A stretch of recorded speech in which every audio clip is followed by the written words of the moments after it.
Hello and welcome both to those people who watch me on a regular basis, who I so appreciate, and all to anybody new who happens to be tuning in to this video. I'm Lynn and I read the signs and symbols of astrology and of tarot, and I will be combining the two of those today to bring you my reading for the full moon in Scorpio, which is on the 12th of May, and that will be occurring in the early evening in the UK. Let me just tell you the method that I've used today to select cards to assist with the reading. The zodiac, as you know, the wheel of the zodiac, 360-degree circle, and each sign of the zodiac is divided into 30 degrees. And each block of 10, so 1 to 10, 10 to 20, 20 to 30, is called a decan. So there are 3 decans into each sign, to each 30-degree sign. And the Golden Dawn, which is a magical society formed in the late 19th, early 20th century, ascribed a tarot card from the minor pips to each decan around the zodiacal wheel. So what I've done today is that I have taken cards for the major planets from the decan that planet is occurring in. So it is, if you like, the card associated with the area of the zodiac that planet or asteroid, because I am using the asteroids today as well, where they are occurring. Let's take a quick look at how the stage is set for this full moon. So we have a full, emotionally intense moon in Scorpio, opposite the sun in Taurus, and quite a contradictory energy there. We're on a feminine axis, a yin axis between water and earth there. But we're at that time of year where in the West and in the Northern Hemisphere, the earth is blooming, is burgeoning, is full of amazing growth and beauty, and trying to bring in the stability to bring all of that forth. And that's a little bit contradictory to this very intense water energy that we're feeling with the Scorpio full moon, especially because the full moon is opposite to Uranus, which can be the bringer of surprises, awakenings, shocks, and sudden events. So this could be a time of sudden realizations. We have no less than 6 planets in fixed signs. So whatever is trying to break through here, there is a terrific amount of resistance. There's a terrific amount of trying to hold on, hold back. And this again creates quite a sense of contradiction and tension. There's also, as I will investigate at more length shortly, quite a significant signature here of wounding, and of the need to be healing wounds. Things can be getting very noisy around where people have been triggered, where people have felt a sense of injustice, as we'll see when we look more closely into this. The axis of Scorpio-Taurus is the financial axis, so it may be that we see events again in volatility in the market, sudden things coming out, or sudden secrets coming out to do with those issues. But it's also the axis of relating, of relationship. And it, in our personal world, it may be that we're called to be looking at that. And so we could be seeing revelations both in the public and private realm. There could be things coming up out of the deep. There could be things coming up and emerging. And remember, they're surfacing for us to be aware of them, because then we can deal with them. We can't deal with them if they're hidden. I'd like to show you the card which rules 22 degrees of Scorpio, or the decan that 22 degrees occurs in. And here we have it, the Seven of Cups. Now, you will see that many weird and not especially all that wonderful things are coming up out of these cups. Rather unpleasant surprises, phantoms, serpents. You know, it's not a very nice jackpot here to be selecting from. And it does embrace this idea of things not being what they seem, or secrets having been kept from us. Also disillusionment, you know, of finally realising, oh, I thought it was this thing, but actually it's not. It's something quite other. So I think that's something to be aware of here.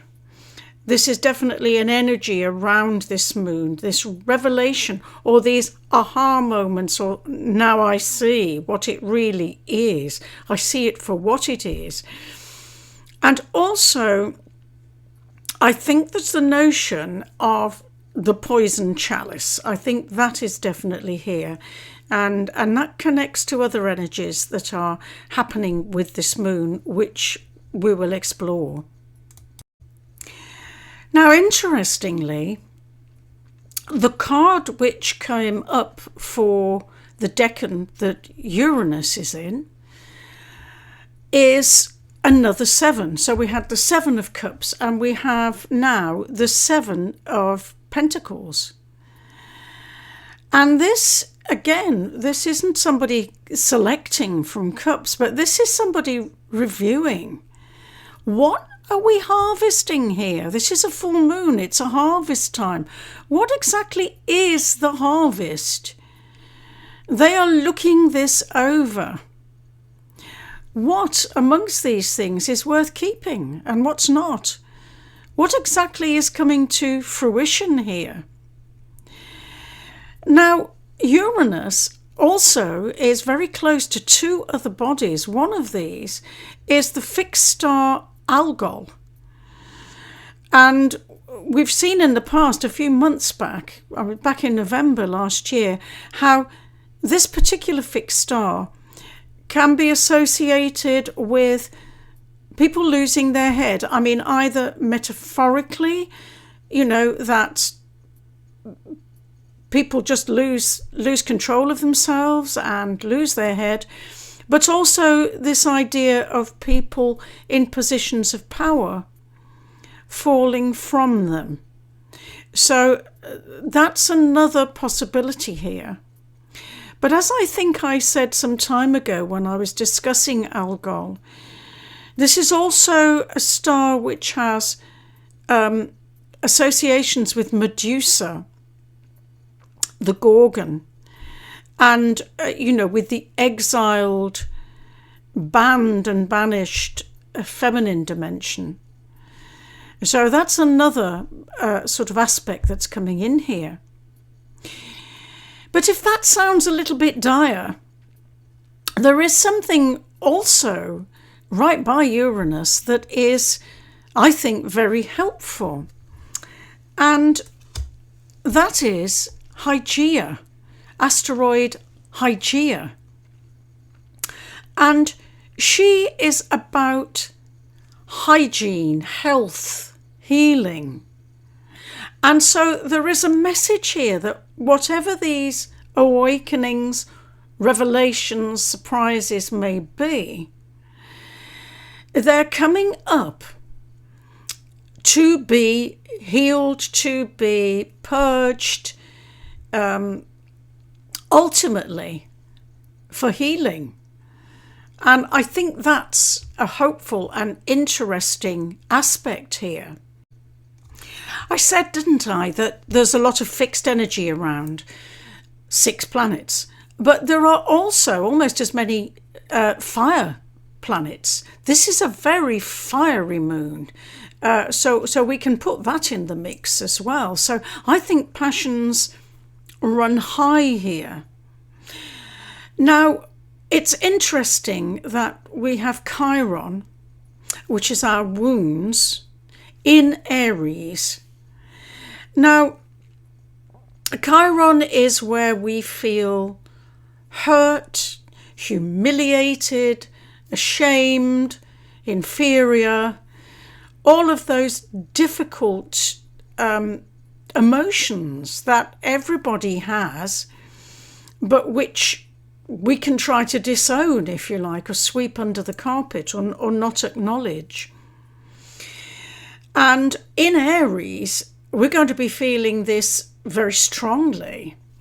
And there's also suggestions here that these are wounds that the times are triggering in people, that people are feeling, their wounds are being prodded by circumstances, by things that are happening to them. And Chiron is conjunct, so absolutely, by Eris, goddess of discord, the sister of Ares, the god of war. And she is about those aspects that feel excluded, banished, and which therefore come back and wreak havoc, that maybe the banished aspects of ourselves that we don't want to acknowledge, that then surface and throw a spanner in the works. That's what Eris is so good at doing, throwing in her case, the golden ball to the goddesses, or that thing which shows us what's really not working, what's not right, and what needs to change. But it can be an incredibly disruptive energy. And so with both of these in Aries, it seems quite likely that there's a real potential here for people kicking off. There's a real potential here for people voicing their discontents and acting them out. What I just said about Chiron and Aries is really reinforced by the card, which covers that degree, because it's the Four of Wands. Now, this should be a party, a celebration, everybody's invited to the feast. But of course, Eris was not invited to the celebration. She was not invited to the party. And it was part of her anger about that which caused her to go anyway and come back and disrupt everything and ultimately spur on and cause the Trojan Wars. So I think we've got a sense here of this wounding of exclusion, of people not feeling like they are invited, they are part of the good things of life that they should be a part of. And this gets some reinforcement as well from the card. Here we have it, the Six of Pentacles, which represents the moon at 22 of Taurus. Now, this again is a card which is where someone who has abundance is distributing that out. But there's rather an imbalance here, isn't there? Because it's, here's my largesse to beggars. People are put in a position of begging for crumbs here. So I'm not sure if the generosity is really coming forth here, or whether it's just being doled out in small measure and people are being kept in a state that is far from equal and fair. People are going to be feeling this. We will all be feeling it on different levels. but also they're going to be quite vocal about it. There's going to be a lot of discussion about it, because the moon's ruler, Pluto, is square to Mercury. And I think that this, again, people are going to be very aware of their insecurities, their fears, almost a little bit of paranoia there, not without cause perhaps, but this sense of being very aware of vulnerabilities, of where we feel powerless, of where we feel perhaps that our power has been taken from us. Now, that may be in a macro level, in a world stage level, or it may just as easily be within our own lives and within those wounds which all of us carry, which are coming up now for us to be aware of and for us to acknowledge and own. And interestingly, the card which represents Pluto in 3 degrees of Aquarius is this one. And let me get it visible for you, which is the 5 of Swords. Interesting. This is a card which can be about bullying. It can be a card about winning at any cost at all. But it can also be a card on a more positive level about putting a line under something, about drawing a line, creating a boundary and saying that's it, no more. It stops there. So it also has that energy in it as a boundary setting card. But there is the negative aspect as well, win at any cost, abuse of power, I suppose, and force. So, people will be feeling perhaps at the mercy of that kind of energy. Just to pick up on that last point that I made, to do with boundaries and this card, 5 of Swords. Thinking of boundaries, we've got Saturn forming a harmonious sextile to the full moon in Scorpio, and perhaps again reinforcing, how do we make boundaries here? How do we make boundaries in a healthy way, both as a society and individuals, which are for our own betterment and protection? And I think that there is definitely a helpful energy enabling us to do that. Let's remember as well that although Pluto and Mars are still a little bit opposite in the sky, they're not in exact opposition at the moment. But Mars is in Leo, and it is forming a trine with Venus, which I will talk about in a moment. But also, another asteroid right by Mars, conjunct Mars, is Karma. And I think this whole notion of justice is very prevalent at the moment. Injustices that people are aware of, and the need for justice, and the need for balance, and the need for karmic balance, if you like. I think that theme is coming up. So I spoke just now about Pluto, ruler of this full moon, being square to Mercury, and how that was going to be producing quite a lot of media attention, discussion, vocal expression of the way people are feeling. Well, I just want to look now at the card that governs that degree of Mercury in Taurus, and it's this card, the 5 of Pentacles. And this is a card about impoverishment, bankruptcy, ill health, and most particularly being left out in the cold. And so I think that sets a theme which, chimes with others that I've mentioned today, for the way people will be feeling, for the wounds they will be feeling, and for the kind of expression that they will be giving to that.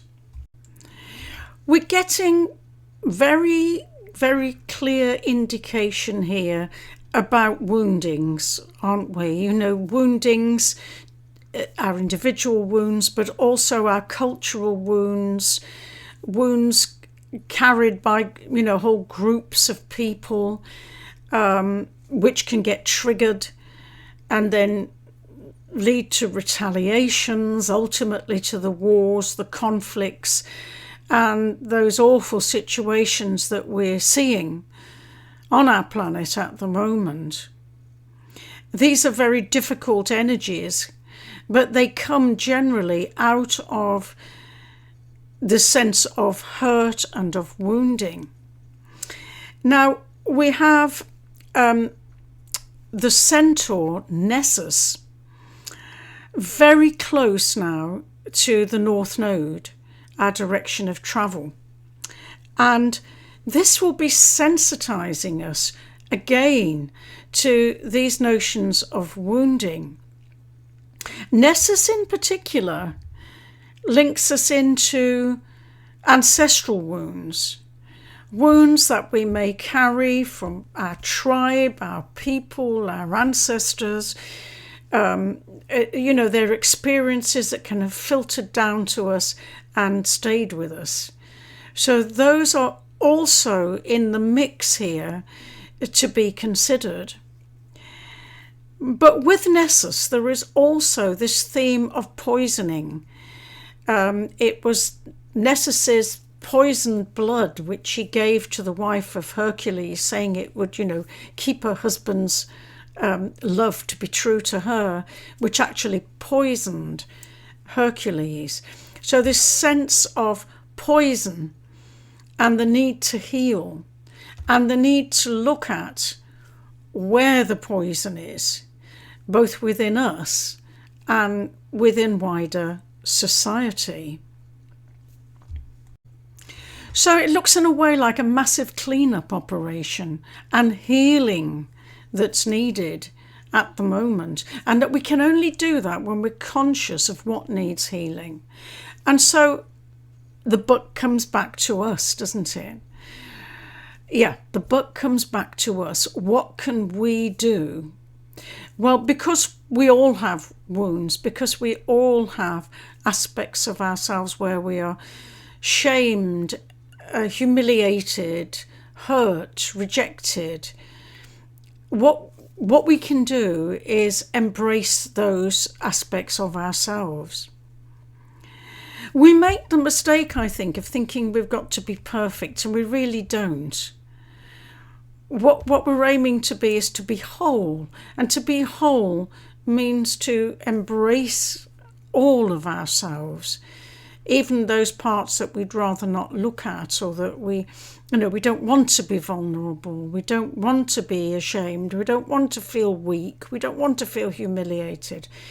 But if we can just lovingly embrace all that we are, then just doing that enables the healing.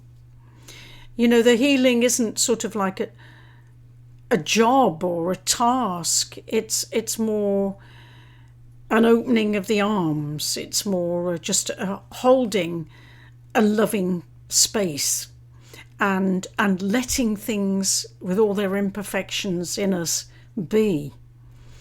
And that enables us to be more whole.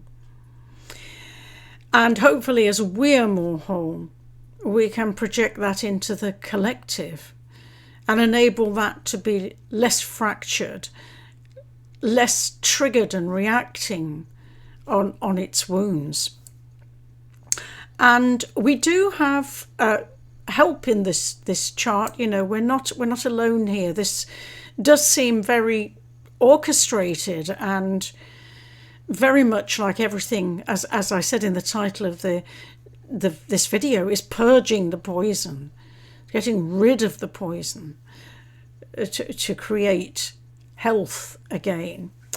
And Venus has been very strengthened of late by meeting both with Saturn, which was sort of testing reality boundaries for her, and also with Neptune, which was looking at the bigger, more compassionate aspects of love. And she's now in Aries, where she is empowered and where she is strong, quite a warrior queen here. And she's in trine, helpful aspect, to Mars in Leo. And let's remember, Venus is about our values and our self-worth. And Venus's message here is that we are worthy, that we can set boundaries here, that we can claim all aspects of ourselves. And so I think that's very helpful. I think it helps us embrace a bigger dimension of ourselves and to stand firmly in that. Lots of the cards today were 5s and 7s, and they're about challenges. And I think we are challenged here to say, what is it that we value? What do we really value? I think that's very, very clear message coming through. And also, I think that, we can wear rose-coloured glasses about new ages and epochs coming in, and, the age of Aquarius, and harmony and understanding, and love will rule the stars and everything. But we're required to do the work here. We're required to work with ourselves, work with society, work to bring in, to birth in a new age. That's what we have to do. There isn't a magic wand to be waved here. But also, it's a time when I do think, rather than reacting, we can go to that inward place and do that inner work, and not sort of go the very highly reactive, explosive way of Eris, if you like, although doubtless there will be evidence of that happening around us. So it would be very normal, very expected, as it were, for us to feel off kilter at this point in time, for us to feel insecure, for us to feel fears, for us to feel wounds, for us to feel pains. I think the astrology helps us remember that this is being triggered in us at the moment and is part of a bigger picture. I do think that's helpful, because sometimes we can think, it's just me, and it's not just you or I, or it's very much the energy that is pervasive at this point. And so I think that's helpful to us to remember that. And also that what we don't deal with inside, we meet outside. So much better for us to do that inner work wherever we can. And we can't do it unless we're aware of it. And we're not aware of it unless something triggers it. If we're always in a state of peace and tranquility and harmony and joy, we're never going to dig out those things that need healing. Why would we? But it is very much these situations that bring up those issues, bring up those feelings in us, that enable us to claim and own abandon parts of ourselves, abandon parts of the collective, and thereby start putting things right. So let's do that, and have as good a full moon as you possibly can. Stay well, stay safe.